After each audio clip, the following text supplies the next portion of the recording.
Mr. President. Senator from Wyoming. Thank you, Mr. President. Mr. President, I come to the floor today to talk about the need for more American energy. We're approaching the end of January. Winter storms have been covering the country, from Colorado to Connecticut. We're seeing it everywhere. Temperatures drop, energy prices go up.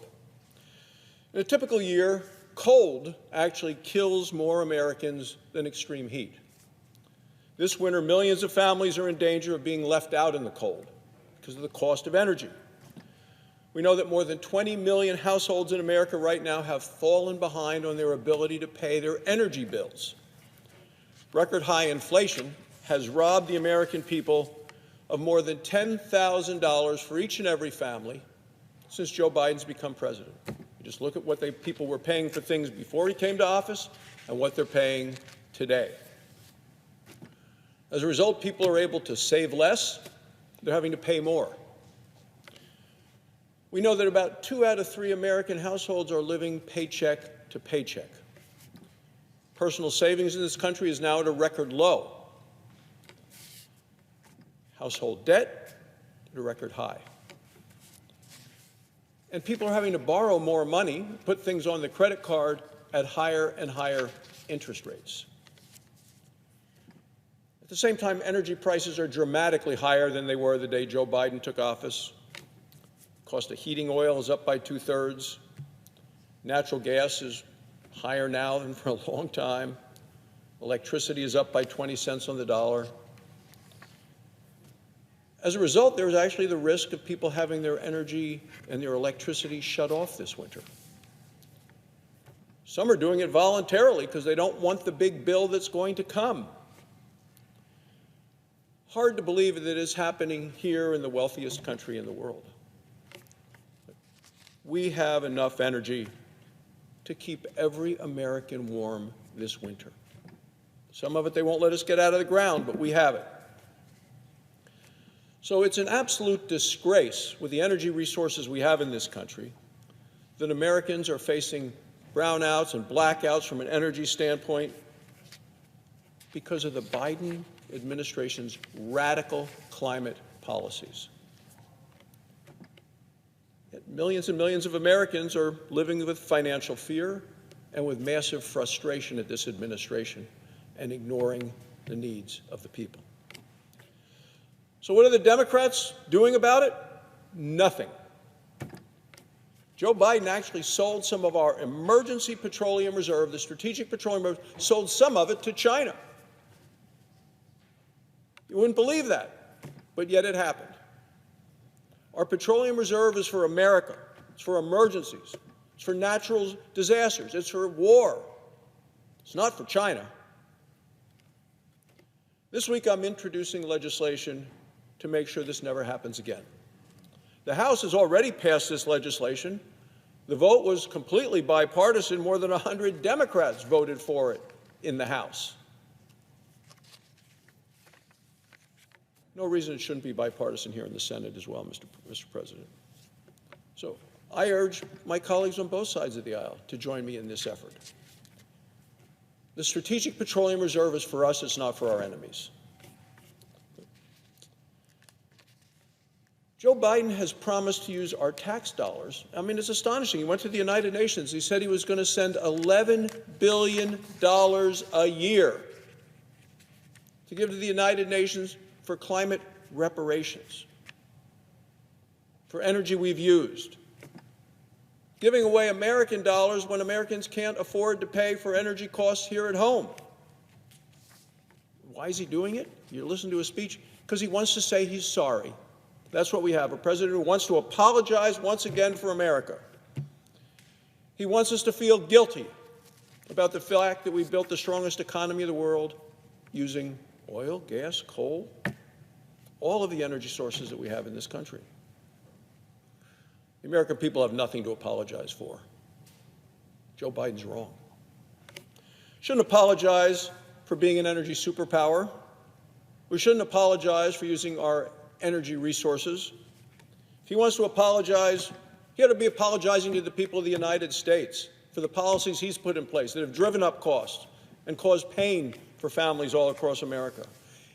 He would apologize for raising taxes on American energy. He should apologize for wasting tax dollars. The Secretary of Energy, his Secretary of Energy, has given more than $200 million in loans to companies in China. Secretary of Treasury, going to China soon. She met with China's Vice Premier recently in Switzerland. According to the Treasury Department, she agreed to, quote, enhance cooperation with China on climate finance, as well as support for developing countries in their clean energy transitions. In other words, more American taxpayer dollars for other people in other countries. Again, the excuse for all of this? The climate. Democrats in Washington utterly obsessed with the green dreams of the coastal elites who run the Democrat Party, who call the tune. Again and again, the Democrats side with the climate elites over the common folks. I hear it in Wyoming. I hear it no matter where I travel in the country. Democrats are offering working families nothing more than higher taxes and higher prices, and they continue to raise taxes. Democrats just threatened to ban natural gas stoves. Nearly half of the homes in America use natural gas. The administration, nominee by the president, that's what he said. He didn't say it once, he said it repeatedly. Democrats also just raised taxes on coal by more than $1 billion. So what happens with all these new taxes? They get handed on to working families in Wyoming and across America. What happens with higher taxes? It means higher prices and higher energy costs. Yet Janet Yellen's flying around the world offering more of our tax dollars to these other countries. Last week there was a large Democrat political rally held in Switzerland, a place called Davos. And the masters of the universe flew to Switzerland for the World Economic Forum. From the television reports and the news reports, much of the conversation was about climate. The president's energy's climate czar, John Kerry, was there. He gave a speech. You talk about somebody with smug superiority. He just thinks he knows better than anybody else. This is what he said. He said, quote, this is John Kerry, "It's extraordinary that we, a select group of human beings, are able to talk about saving the planet. Thank you, John Kerry. You're going to save us all." I can hardly wait. He added, "If you say that to most people, they'd think you're just a crazy, tree-hugging, lefty, liberal do-gooder, but that's where we are." Well, John Kerry, you're right. Most people, certainly anybody in Wyoming would listen to you, would say you are just a crazy, tree-hugging, lefty, liberal do-gooder. That's what we got from the President of the United States doing his climate bidding in Switzerland. This is exactly what people think about John Kerry and the climate crisis and the positions of this administration. And as if one failed presidential nominee and candidate wasn't embarrassing enough, then we had a real vice president who came to speak, a former vice president named Al Gore. Anyone watching Al Gore speak would say that basically he descended into an unhinged rant. About what? Well, climate, of course. It's all he ever rants about. The former Democrat senator and vice president said, he said, we're boiling the oceans. That's what we're doing, apparently. He said, if we don't obey his energy policies. Well, I'm sure he and John Kerry have great times together. Boiling the oceans. He even said we're creating what he called rain bombs. He wants to save the planet as well, and I'd say, what planet is he on? That's what we're seeing coming out of this administration as their voice on the world stage. When it comes to energy, what are the Democrats offering? A fairy tale, a fantasy, and a fraud. That's what we hear from the Democrats. Democrats' green dreams are causing nightmares for working families who have to pay for all of this. And the only green thing about Democrats' energy agenda is how much green it costs American families. John Kerry said it himself. He said, "How do we get there?" And he said, "Money, money, money." That's his answer. American money, American dollars. And he's going to save the planet. Europe already has tried its own Green New Deal. It's been a disaster for working people of those countries. Can't let that happen here. Just cannot.